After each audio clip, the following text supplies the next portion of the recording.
சாமி காடவள நந்தி கவலன் சாமி கடவுள நான் தற்பா ரிசீவ் வந்திருக்கேன் சாமி. நான் யாரு என்ன வேணும் வந்திருக்கிறேன்? ஓ ஓ அப்படின்னு என்ன கேக்குறீங்க? நீதான் சாமி எங்க செட்டுக்கு வாத்தியார். உன் பேர் செட்டி வாத்தியாரு.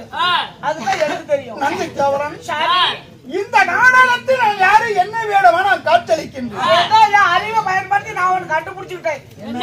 நீ தான் பெரியாட்டி கோயில பன்னிக்குத்திர பூச்சாரி நினைக்கிறேன். வேலு வச்சுக்கிட்டே பன்னிக்குத்திர வேலு அது வேற ஆளுப்பா இல்லையா? எங்க ஊர்ல பன்னிக்குத்திர பூச்சாரி பெரியாட்டி கோயில் பூச்சாரி இப்படிதான் வச்சுக்கிட்டுப்பா.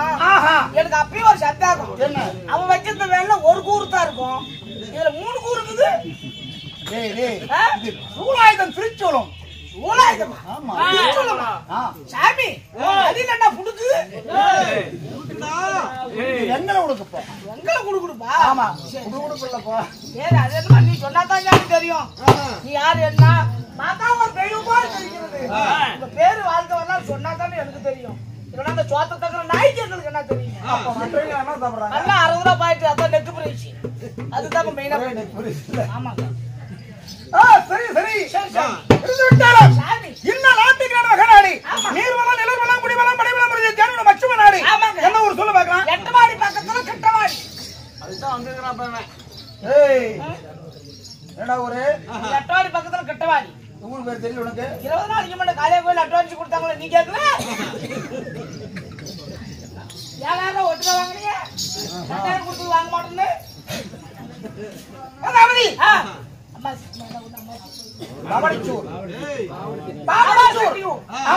தாய் திருநாடு ஆறாவரத்தை முனைப்பதற்காக நாடகத்தை வைத்திருக்காங்க. ஊர் பொதுமக்கள் சார்பாக இந்த நாடகத்தை வைத்து அறிமுகங்களும் நம்மளை காண வந்திருக்கோம். பொதுமக்கள் 300 சேர் எடுத்தாங்க. 300 சேர் எடுத்தோட இடைஞ்சிக்கல அவளுக்கு சொன்னா நீ ஜனதாபுரம் உட்காந்து கிடக்கு எப்படி? ஆனா இந்த நாடகத்தை நடத்தி அறிமுகங்களும் நம்மளை காண வந்திருக்க ஊர் பொதுமக்கள் ஊர் பொதுமக்கள் குடும்பங்களும் கடல் அலை போல் காட்சி தருகிறார். அனைத்து அறிமுகங்களுக்கும் அது மட்டுமல்ல வேறு மதிப்புக்கு மதிப்புக்குரிய இன்னும் அந்த அன்பு தலைவர் ஊராட்சி மன்ற தலைவர் என்ன ஊராட்சி மன்ற தலைவர் ஈட்டி கிருஷ்ணன் தலைவர் ஐயா வரைக்கும் தந்திருக்காங்க. நமக்கு துணை இருக்கிறாரு. அது மட்டுமல்ல என்ன பழனிசாமி அண்ணா நெய்க்கறி விளைவு தந்த பழனிசாமி அண்ணா நமக்கு துணை இருக்காங்க.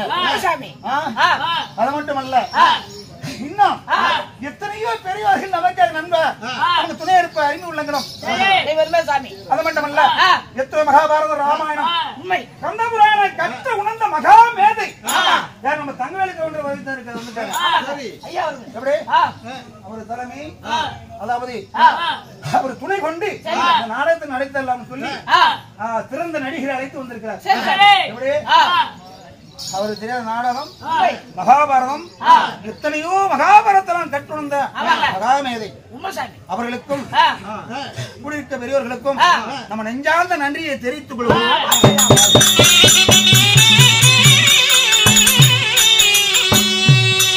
அது மட்டுமல்ல நம்ம நாடகத்தை ஒளிபரப்பக்கூடிய யூடியூப் சேனல் அக்கடி புயல் ஜாகரையா நம்ம நாடகத்தை எடுத்து இப்ப எல்லா இடத்தையும் பாத்துக்கிறாங்க. 3 நாளா சுந்தரி சேனம் சேவன் சண்டை இந்த நாடகத்தோட 3 நாடகத்தையும் பாத்துக்கிறாங்க. தினந்தோறும் ஆமா அவரும் நம்மளோட தோக்கிட்டு நம்ம தெருப்பு எடுத்து உலகமெங்கும் பரப்பி கொண்டு இருக்கிறார். அவர்கள் தொழிலும் நல்ல போடு சாமி சிறப்பாக வாங்கி வர வேண்டும் என்று இறைவனை வேண்டுகிறோம்.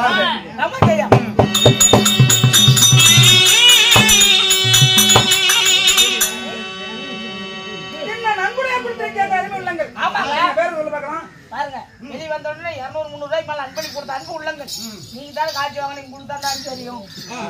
2 பேர் 50-50 ஒரு ஆள் 100 இப்ப 250 ரூபாய் கணக்கா கட்டாரு பேர் சொல்லி நீங்க நாடகம் பானாசுரம் சண்டை இந்த நாடகத்தில் நான் யார் தெரியுமா? என் பேருதான் கைலாச ஈசன். கைலாச ஈசன் பரமேஸ்வரன் 11 கண் பிடித்து என் பேரோ பரமேஸ்வரன் பரமக்கடவுள். எங்களுக்கு அனைவருக்குமே 2 கண்ணுதான். உனக்கு மட்டும் 11 கண்ணுன்னு சொல்றீங்களே, விளக்கம் சாமி. சிவனுக்கு 5 தலை, 2 10 கண்கள். என் நெற்றிக்கு நான் சேர்த்து நான் 11 நினைக்கிறோம். சொன்னீங்க 5 சிரத்துக்கு ஒரு சிரத்துக்கு 2 கண்ணுனா 5 2 10. நெற்றிக்கு கண்ணை சேர்த்தினால் 11 நினைக்கிறோம். சரி சாமி. இப்படி பரமேஸ்வரன், அதாவது என் பேரும் வெள்ளிங்கிரி ஆண்டவன். வெள்ளிங்கிரி ஆண்டவன் சிவபெருமான். சிவபெருமான் சாமி. வெள்ளிங்கிரி ஆண்டவன், கைலாசநாதன், சிவபெருமான். பேரா உங்களுக்கு? ஆமா. இப்படி பரமேஸ்வரன் இருப்பினும் பிறப்பு வளர்ப்பு என்ன? எனக்கு என்ன வேலை? எப்படி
நான் பிறந்த விதங்கள் எப்படி? தோன்றுவதற்கு முன்னே உமையவள் மகேஸ்வரி பிறக்கிறார். ஓம் என்ற சத்த விரல வடிவிலே உமையவள் சக்தி பிறந்து ஒரு யாக வேள்வி செய்ய அந்த யாகத்து வழியாக பரமேஸ்வரன் பிறந்து ஒரு ஆண் பெண்ணுக்கு பிறக்கல. ஆண் பெண் திருமணம் முடிஞ்ச ஆண் பெண் ஒன்று சேர்ந்து நீங்க பிறக்கவில்லை. அப்படி என்றால் நீங்க யாகத்தில் பிறந்தீங்களா? உலகமே தோன்றுவதற்கு யாரு பிறக்கிறாங்க? உமையவள் மகேஸ்வரி சக்தி. முதல்ல அம்மா தான் பிறந்திருக்குது. அம்மா மகேஸ்வரி சக்தி. அதுக்கப்புறம் நீங்க பிறந்திருக்கீங்க. பிறக்கும்போது 3 கண்ணோடு பிறக்கிறார். அப்புறம் உங்களுக்கு எப்படி 3 கண் வந்துச்சு? உமையவள் மகேஸ்வரி கொடுத்தது போது அம்மா தானே 3 கண்ணோட பிறந்திருக்குன்னு சொன்னீங்க. உண்மையில மகேஸ்வரி போய் கொடுத்தாங்களா? ஏன் சாமி? ஏன் தெரியுமா? பிறக்கும் போது எனக்கு முன்னே யாகத்தபடி எத்தனை தேவர்கள் பிறந்தார்கள். அண்ணா என்று ஏற்றார். 3வது முறையாக பெண்ணை கண்ணே என்று தோன்றியவன். செய்து சொல்ல நெற்றி கண்ணை கொடுத்தால் 3 கண்ணோட பிறந்தவள் சக்தி. நெற்றி கண்ணை கொடுத்தால் மனமொழித்துகள் சக்தி சொல்ல தான் நெற்றி கண்ணை பிடுங்கி நெற்றியில பொருதினால் சக்தி. அப்படி நெற்றி கண்ணை பிடிங்கிருந்தால் ரத்தம் கொஞ்சமா வந்திருக்கும். பெருகி ஓடியது. அப்புறம் நான் பெருவரல வைத்தாச்சுன்னு என்று விட்டேன். அம்மா நெற்றி கண்ணை பிடிங்கி எடுத்தீங்க. அதுக்கு ஏதாச்சும் மாநில மக்களிடம் விளக்கம் இருக்குதா சாமி? பெண்கள் எல்லாம் பொட்டு குங்குமம் வைக்கணும். அப்ப வெள்ளிக்கிழமை நாள் ஆனா தலையோட பெண்கள் எல்லாம் குளிச்சு வைப்பது அதுதானா? பொட்டு குங்குமம் வைப்பது அதெல்லாம் 20 வருஷத்துக்கு முன்னாடி வச்சாங்க. இப்பெல்லாம் பசு போட்டுக்கு மாறிக்கிட்டாங்க சார். நான் இருக்கும்போது வெள்ளிங்கிரி கைலாயமலை என்ன வெள்ளிங்கிரி கைலாயமலை உமையல் மகேஸ்வர திருமணம் முடித்து நான் வெள்ளிங்கிரியை வாழ்கிறேன். எனக்கு படியெழுக்க வேலை. 2 குழந்தைகள் வேலவன் விக்குணன். 2 குழந்தைகளா? ஆமா, வேலவன் விக்குணன். எனக்கு படியெழுக்க வேலை வரக்குள்ள கொடுக்கிறேன். ஆமா, வேலமாச்சி உமையல் சக்தி இருக்கிற அழைத்து வா. நான் வரவு அதாவது நான் படியெழுக்க போனோம். யாரா சித்தர்கள் பத்தர்கள் வர கேட்க வந்தா வரவு கொடுக்கணும். சரி சரி.